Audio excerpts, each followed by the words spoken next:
ಅಯ್ಯೋ ಏನ್ರಿ ಇದು ಕುಡಿದುಕೊಂಡು ಬಂದಿದ್ರ ಏನ್ರಿ ಇದು? ಹೌದೇ ನಾನು ಕುಡಿತೀನಿ ಹೊಟ್ಟೆ ತುಂಬ ಕುಡಿತೀನಿ. ಅದೇ ನೀನು ಸತಿ ಶಿರೋಮಣಿ ಅಲ್ವಾ? ಸ್ವಾಮಿ ನೀನಾಗಲಿ ನಿಮ್ಗೆ ಯಾಕೆ ಮಾತನಾಡ್ತಾ ಇದ್ದೀರಾ ಸ್ವಾಮಿ? ಏನಾಯ್ತು ಏನಾಯ್ತು ಅಂತ ಕೇಳ್ತೀಯಲ್ಲ. ಮಳೆ ಬಚ್ಚಿ ಕಷ್ಟ ಅಂದ್ರೆ ಮೂರು ಮತ್ತೊಂದು ಬರುತ್ತೆ ಮಾತಾಡ್ತಾ ಇದೆಯಾ? ನೀನೊಬ್ಬ ಸುಖಾಗಿರುವ ಸೂರ್ಯ ನೀನು. ಯಾರು ಆಡಿದ ಮಾತನ್ನು ಕೇಳಿ ನನ್ನ ಮೇಲೆ ಈ ರೀತಿ ಅಪರಾಧವನ್ನು ಹೊಂದಬೇಡಿ ಸ್ವಾಮಿ. ನಿಮ್ಮ ಕಾಲಿಗೆ ನಿಜ ಬೇಡಿಕೊಳ್ತೀನಿ ಸ್ವಾಮಿ. ನಂಬಿಕೆ ದ್ರೋಹಿ ಸುಮಿತ್ರಾ, ನಿಜ ಹೇಳು. ನಾನು ನಿನ್ನನ್ನು ಮದುವೆಯಾಗೋಕ್ಕಿಂತ ಮುಂಚೆ ನೀನು ಆ ಲೋಪರ್ ರೌಡಿ ಇಬ್ರು ಒಬ್ಬರಿಗೊಬ್ರು ಲವ್ ಮಾಡ್ತಿದ್ದಿರ್ತಾನೆ ತಾನೆ? ಇಲ್ಲ ಸ್ವಾಮಿ ಇಲ್ಲ ರೀ. ಪತಿ ಪರ ದೈವ ಅಂತ ತಿಳಿದುಕೊಂಡು ಬಾಳುವರು ನಾನು. ಇಂಥ ಕೆಟ್ಟ ಪಟ್ಟವನ್ನು ನನ್ನ ಮೇಲೆ ಕಟ್ಟಬೇಡಿ ಸ್ವಾಮಿ. ನನ್ನ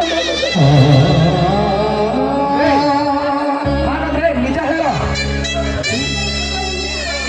ನೀವಿಬ್ಬರ ಜೊತೆ ನಿಂತುಕೊಂಡು ತೆಗೆಸಿಕೊಂಡಿರೋ ಫೋಟೋ ನಾನು ನೋಡಿದ್ದು ಸುಳ್ಳ? ಇಲ್ಲ ಸ್ವಾಮಿ ಇಲ್ಲ. ದಯವಿಟ್ಟು ನನ್ನ ಮೇಲೆ ಅಂಥ ಅಪರಾಧವನ್ನು ಹೊರಿಸಬೇಡಿ. ಜ್ಞಾನವಂತರ ಮನೆತನದಲ್ಲಿ ಹುಟ್ಟಿ ಬಂದ ನಾನು ಇಂಥ ಸುಳ್ಳಿತನ ಕೆಲಸವನ್ನು ಮಾಡಲು ಸಾಧ್ಯವಿಲ್ಲ ಸ್ವಾಮಿ. ಇಲ್ಲ, ಇವತ್ತಿನಿಂದ ನನಗೂ ನಿನಗೂ ಯಾವ ರೀತಿಯ ಸಂಬಂಧನೂ ಇಲ್ಲ. ಹೊರಟು ಹೋಗೋ ಇಲ್ಲಿಂದ. ಅಯ್ಯೋ ಬೇಡ ಸ್ವಾಮಿ, ಅಂತ ಮಾತನಾಡಬೇಡಿ ಸ್ವಾಮಿ, ಮಾತನಾಡಬೇಡಿ.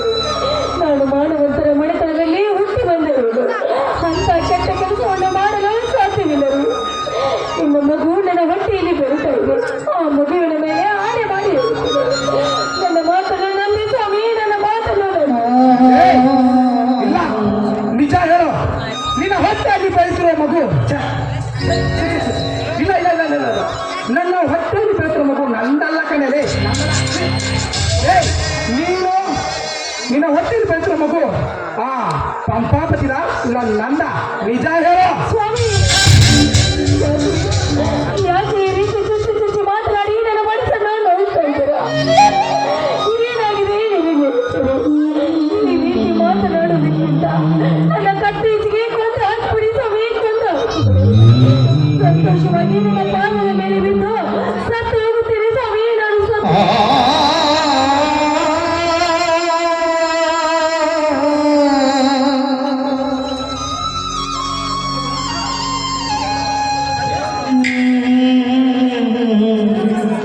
ತಂಗಿ, ಏನಮ್ಮ ನಿನ್ನ ಕಣ್ಣಲ್ಲೇ ಕಣ್ಣೀರು? ಏನಾಯ್ತು ಹೇಳಮ್ಮ. ಅಲ್ಲ ಏನಿಲ್ಲಲ್ಲ, ಗಂಡ ಹೆಂಡತಿ ಅಂತ ಮೇಲೆ ಜಗಳ ಇದ್ದಿತಿ ಅಂತ ನೀನೇ ಹೇಳ್ತಾ ಇದ್ದೀರಲ್ಲ.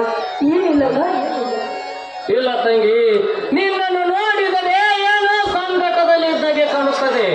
ಎಲ್ಲ ಸಂಕಟವನ್ನು ಮುಚ್ಚಿಟ್ಟು ಈ ಅಣ್ಣನಿಗೆ ಸುಳ್ಳು ಹೇಳ್ತಾ ಇದೀಯಾ?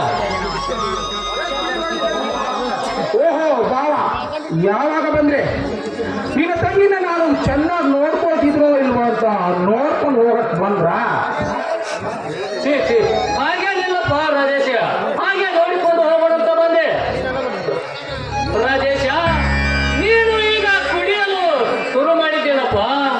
ಮತ್ತಿನ್ನೇನ್ ಮಾಡ್ಲಿ ಬಾವ, ನನ್ನ ಹೆಂಡತಿಯನ್ನು ಚೆನ್ನಾಗಿ ನೋಡಿಕೊಳ್ಳಲು ಒಳ್ಳೆ ಕೆಲಸ ಹುಡುಕ್ತಿದ್ಯಾ. ಎಷ್ಟೇ ಹುಡುಕಿದ್ರು ಕೆಲಸನೇ ಸಿಗ್ಲಿಲ್ಲ. ಅದಕ್ಕೆ ಅದೇ ಚಿಂತನೆ ಈ ತರ ಆಗಿ ತುಂಬಾ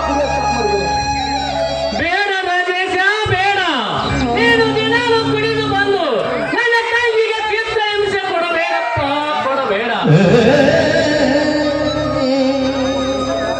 ನನ್ನ ತಂಗಿಯ ಕಣ್ಣಲ್ಲಿ ಕಣ್ಣೀರು ತರಿಸಬೇಡಪ್ಪ, ಕಣ್ಣಲ್ಲಿ ಕಣ್ಣೀರು ತರಿಸಬೇಡ. ಏನು ಬೇಕು ಕೇಳು, ನಾನು ಕೊಡುತ್ತೇನೆ.